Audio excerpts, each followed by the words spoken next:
So wanted to switch gears a little bit. So we met, going back probably about 5 years or so. And when I had launched my podcast, and I'll remember right before I'm looking at, the book and franchise warnings. And I'm like, wait a second, what are we talking about today? This crazy guy, David Barnett, I think franchise you warning. reached out for an interview with me, and then I told you, "Hey, but do you know I have this book out? Franchise Warnings," right, with the That's yellow right. It was cover. our agency at the time. That's right. The agency reached out. I remember them. Great agency. They helped me launch the show back in, it was February of 2020. We officially launched right before COVID. So it was kind of actually the perfect time because it was a great way to network with the show. And I'm like, what am I getting myself into? So, we laugh about it ever since, but great book. It was recently updated. You had reached out. So Yep. tell us about what the book is about and what updates have you included in the new version? Sure. Well, I first wrote the book in 2015, and I think it's probably, I think, the third of the different books that I've written. And, you know, I was struck by just the fact that there are a lot of books, Giuseppe, about how to pick the right franchise.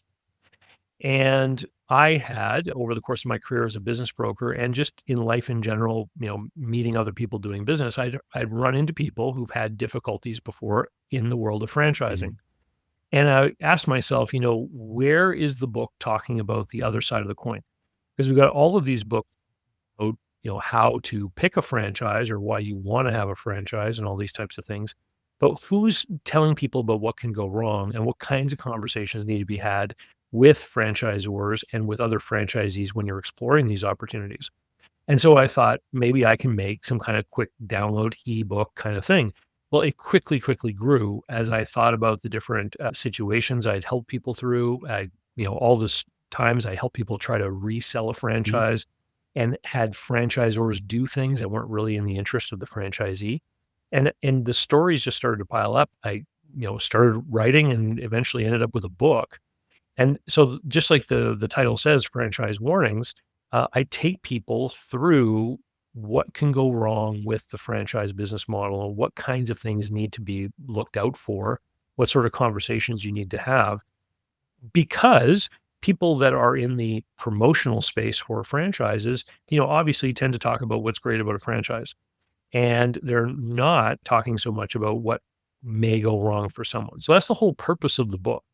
You read through it. I mean, of the different things that I talk about in the book, how many of them have you run into that have actually been things that you've seen people have difficulty with? Yeah.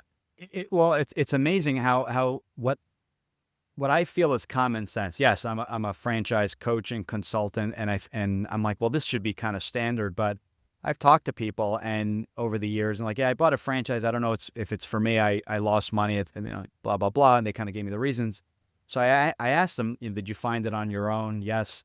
How many so for the example, validation. How many Mm, franchisees did you speak with? I didn't speak with any.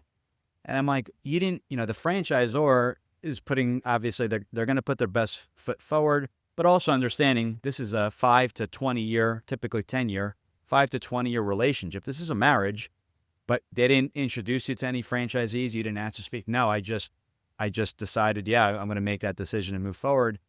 Those franchisees are going to give you the good, the bad, and everything in between. You need to dive deeper. You need to ask them if it was bad, did it get fixed? If it didn't get fixed, it's a continuing issue. You should bring that up to the franchisor. But you nailed it. The book is 100% accurate. The book really is not about is franchising good or bad. Every franchise is completely different in how they run their business.